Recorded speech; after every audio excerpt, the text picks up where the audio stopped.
Hello, my friends, and welcome back to My Strength for Marathoners. We're in week 7, which I'm going to label as peak week. So if you're like me, you're peaking for a marathon. Of course, if you're also doing things like Ironman or 70.3s or just other running events, you're welcome to join in this too. But I am specifically speaking to my marathon runners. So here we are, week 7. This should be about the time you're peaking for your big event. So if you're anything like me, you are tired and floating the line between absolutely crushingly confident for your event and completely terrified at the same time. So I'm going to guide you into this strength plyometric body weight session. We are going to be using a few weights just a little bit today. But I'm going to really take care of your bodies today because I know emotionally and physically you're kind of at the end of your rope. At least that's how I am. So let's limp through this session together as we prepare for our big week. The last segment of this will be your taper session, your body weight taper session. So it's been really fun getting to know a lot of you guys as you've gone through this series with me. I think the marathon community is like really special in that. So let's get started with our peak marathon session. All right, so what we're going to begin with first is an alternating forward lunge with a rotation twist. I'm going to do these as a step back lunge. I just feel like they're a little bit less pressure on the body. So we're going to do about 20 of these. So you're going to step back, twist towards the front leg, step together, and we'll switch legs every time. So we'll do 10 per side for 1, 2, 3.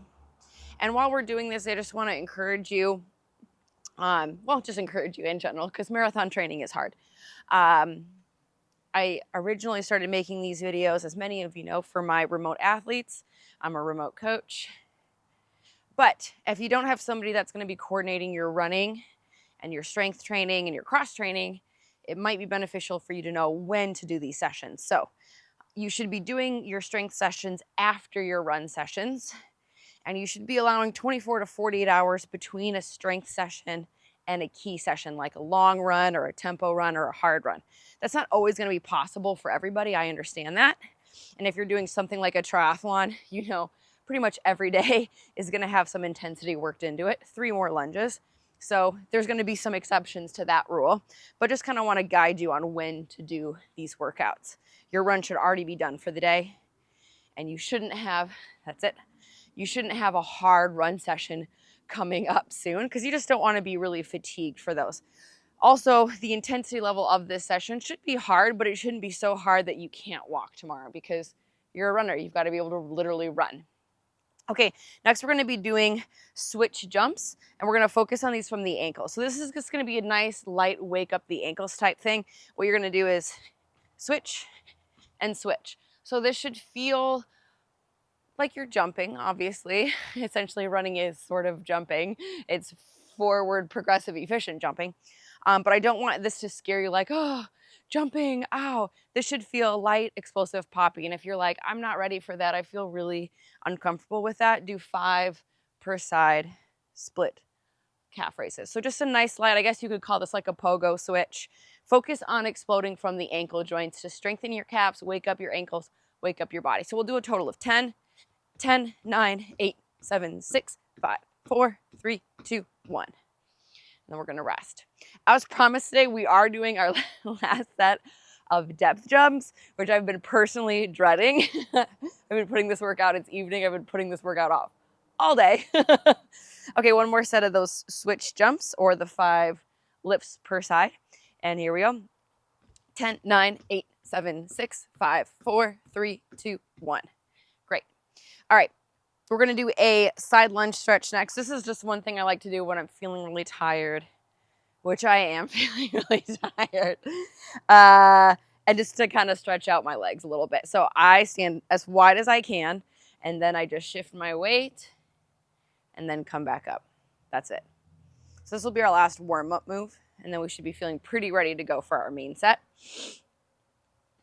I've said this in a lot of videos in the past, but one thing we don't get a lot of as runners is rotational movements and lateral movements. So it's good to keep these things healthy and strong while we're in a marathon build. We will, of course, be focusing on our lower body today, but we'll get a couple upper body movements in because posture and upper body strength and arm carriage is something that you will need in a marathon. And of course, I think this goes without saying, if you haven't done any of the previous videos, you should definitely start with the previous videos. Okie dokie, let's get after it. One movement we've been really consistent with is our lateral ice skaters. So we're gonna do 3 sets of 10 today, and we're gonna do them at a maximal effort. So you'll start in your runner stance, and you're gonna explode as far and as hard as you can 10 times, and then we're gonna rest. Okay, here we go. 10, 9, 8, 7, 6, 5, 4, 3, 2, and 1. And now we rest. After this, we're going to hit our depth jumps. Goes without saying too, I think I mentioned this in past videos, we're doing this workout in shoes since we're doing jump training. Okay, set 2 out of 3. Skaters, max effort. And begin. 10, 9, 8, 7, push for 6, 5, 4, 3, 2, and 1. Good. Rest, and we'll do one more set.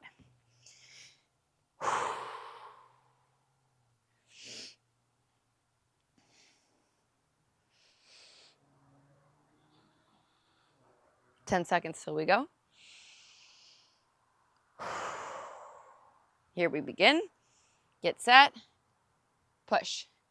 10, 9, woo, 8, 7, 6, 5, 4, 3, 2, and 1. Nice job. Okay, we've got depth jumps. I've got my bench here. Usually I'll do these on my weight bench. Today I'm going to be just doing them off of a chair. We're going to be doing 3 per side. That's it. 6 total. Again, we want to be working at a max effort. We want to limit our time on the ground, and we want to be very explosive. So we're going to do 3 sets of 6, but it's 3 sets of 3 per leg. So you don't have to start this high up. You could be using a much shorter bench as well. But the main thing that this works on, just make sure it's stable, is we're going to step off, absorb all that landing, all that loading, and picture a rubber band being snapped as we go up into a vertical jump. And we'll just trade legs every time. So you're going to step off, land, jump, and that's 1. I just always go right, left. I always start on my dominant leg. So I'm going to go left leg now. Step, land, jump. Okay, other side. Step off, push. Good. Step off. There's 4. So we got 2 more in this set. Step, jump. Last one.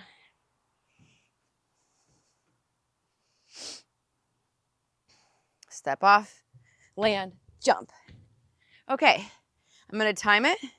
30 seconds rest. Take your time here. I'm going to turn my pizza off that's in the oven. I'm not even joking.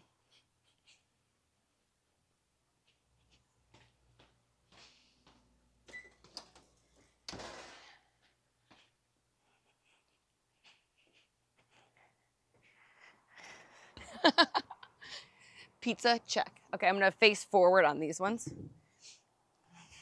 Set number 2. Step. Woo!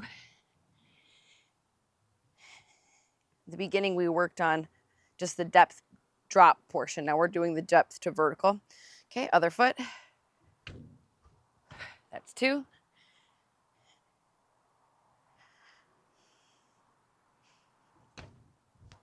That's 3.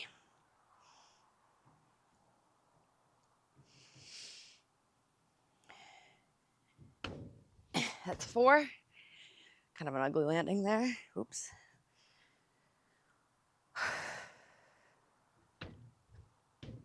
5. This will be our last one of this set. These do take a decent amount of time to get through. I understand that. And 6. Okay, and now we rest. 30 seconds.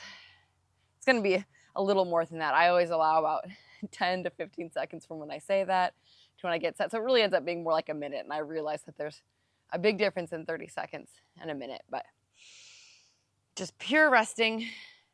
And after this, we've got our strength set. Let those legs recover. Last explosive set. All right.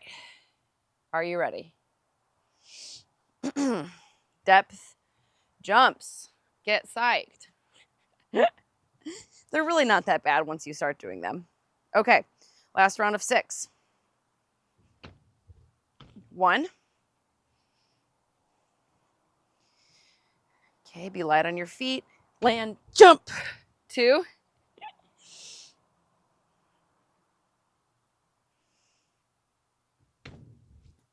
3.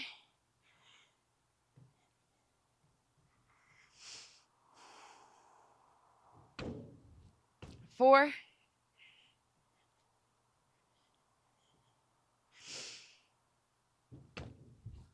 5. Ooh, I can smell my pizza wafting out here. That's a life hack. Plan your pizza timing around your strength training so that you do it. Last one. Woo! Great job. All right, we can leave the chair because if you've been joining me, you know we've been doing the dreaded rear foot elevated split lunges, varying intensities and loads because of various intensities and loads in our run training. Before we get to our rear foot elevated squats, we are going to do some lifting. 2 key movements that I've been intentional about doing with you through this build would be squats and deadlifts to build strength. So we're going to keep our volume relatively low and our intensity relatively high. Now, I want your weight to be strong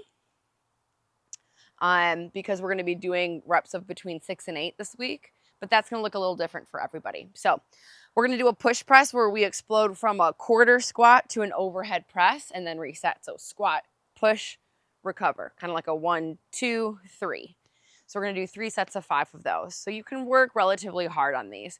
And our goal here is to build strength, even a little bit of power without imposing so much demand and fatigue on the legs. Because like I said, our volume should be basically the highest. Our fatigue should be high. Our intensity should be high, all in running. So while we want to build strength for late marathon miles, etc., we don't want to break down the body so much that we're going to get sick, that we're going to get hurt, etc. The opposite. We want to negate all those things. So that being said, pick your weights for a 3 sets of 5 push press. Okay, I'll show you the first set facing straight on. Here we go. So you're going to do a quarter squat to load, push, recover, load, push, recover. That's 2. That's 3. Load, explode, recover. That's 4. And 5. Good. And we'll rest. We're going to do 2 more sets of those. Our next exercise will be deadlifts. And those I do want to go heavy on. So you can either choose heavy weights, or in the past, we've been using a kettlebell. Use whatever you have available to you, whatever you feel like using. Obviously, this is your marathon build, so you're all adults. If you're some of my athletes, then you know specifically, maybe I'll have mentioned it to you beforehand. But all right, get your weights ready. Here we go. Set 2. Should feel recovered. We're doing reps of 5 at a pretty hard effort now. That's 1. Let me show you from the side here. That's 2. That's 3. That's 4. And 5. Good. All right, so we're going to do 1 more set of our push press or explosive squat to press. I prefer push press. And then we'll get our deadlifts in. Awesome job if you've made it this far. Awesome. Okay, heart rate's recovering. Muscles are recovering, even more importantly. All right, let's get set for our last set of these.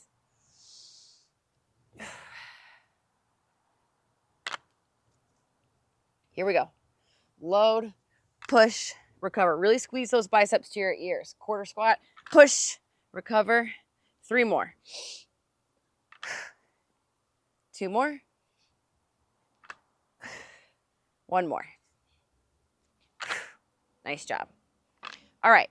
And now we're going to do the same protocol for our deadlifts. So we're going to do 3 sets of 5 deadlifts. So you might want to change out your weights. If you were push pressing a weight, that's probably going to be too light for deadlifts, because if you can push it over your head, it's probably not enough to quite load the bigger hamstrings and glutes that will be working. So my weights, these are power block weights, so I can just add another level to these. So that's what I'm going to do right now. But choose a weight for 3 sets of 5 deadlifts. Heavier weights now. Now, if you're using a kettlebell, you'll get to start a little higher off the ground, which is something I like about kettlebells, particularly when I want to limit my muscle soreness the next day. If you're using dumbbells like me, you're not going to go quite all the way to the ground every time. So I'll show you from the front, but you want feet shoulder width apart, hips, shoulders, hips, legs, and you're lifting with your hamstrings and butt. Okay, so we're going to lift off the ground for the first one. Let me just show you from the side here. I'm not going to count that first one. Here we go for 5 reps. You're going to hinge. 1, 2, 3, 4, and 5. And then you're just going to lower down. If we were in the weight room, I would definitely count that first one as a rep if you're using a barbell. For today, just because I want to be able to demonstrate I'm not counting it, so you can debate about that if you want, if the first rep should count. I think it always should, at least when you're using a bar or even a kettlebell. Now this should be heavy enough where it gets your heart rate up. I mean, you should feel fatigued by the end of 5. Again, the goal here is to stimulate the muscles, build muscle strength without inducing loads of fatigue so that we're able to push the next day. Okay, so I'm going to show you the next set from the front. Again, contrary to most times, I'm not counting that first rep. I'm just going to turn and show you here for the round 2. Inhale, push the hips back. Exhale, stand for 1, 2, 3, 4, and 5. Lower down. Great. We're going to do one more set. Again, we're working at slightly higher intensities this week, slightly lower volume, and more rest. Believe it or not, our last movement of today will be our rear foot elevated squats with biceps. And then we'll use our kind of our light core engagement to warm down. So you're really actually almost there. Okay, so it'll be our final set of deadlifts. I'll show you this set. I'll turn from the other direction. So here we are. And begin. 5, 4, 3, 2, and 1. Great job. Okay. So we've got our key, kind of in my mind, the key stuff done. Now for the split lunge, we're going to get our biceps in. Biceps is something I am pretty intentional about working through a marathon build because you definitely need your arms when your legs go to shit, which hopefully that doesn't happen. But so we will keep working the biceps. So we're going to do a rear foot elevated lunge to a bicep curl, which is pretty advanced. So let me just show you what your options are. You can do this on the ground, like so. But you can also do it rear foot elevated. By this point in our progression, you should know what's appropriate for you. Okay, back foot elevated. Make sure your spacing set up. We're only going to do 2 sets of these because it's 5 per side and it's a pretty stressful movement, okay? Here we go. Split lunge, 1. Split lunge, 2. 3. Maybe just glance down at your knee and your ankle. Make sure everything's nice and lined up. Perfecto. Other side. All right, once you're set up, here we go. Nice low split lunge. 1, 2, 3, 4, and 5. Great. So we're gonna do one more set of those after we rest. Those will always get the heart rate up, and they'll make you feel all of your leg muscles. After this though, it's easy peasy, quite literally. All right, let's get back into position. Get yourself set up.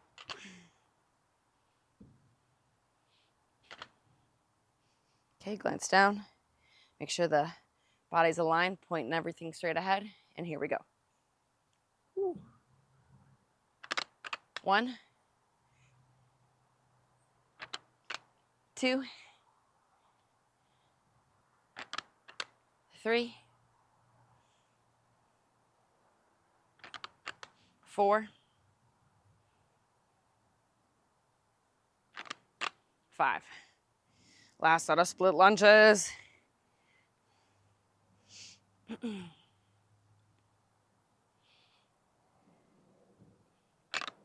1. Can always adjust if you need to. There you go. 2, 3. Really reach.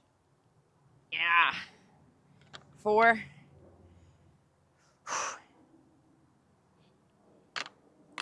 And 5. Nice job. Cool. All right. Looking good, folks. You're actually done with your weights.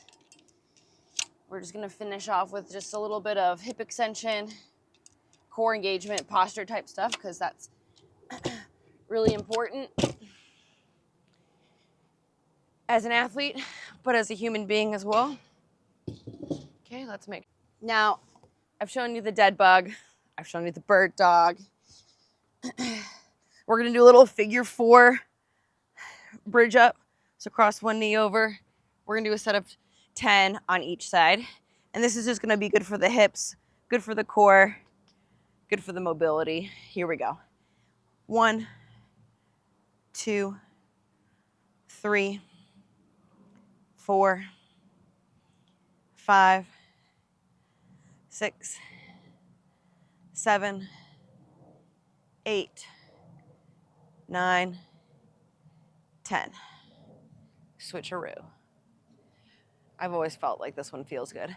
1, 2, 3, 4, 5, 6, 7, 8, 9, 10.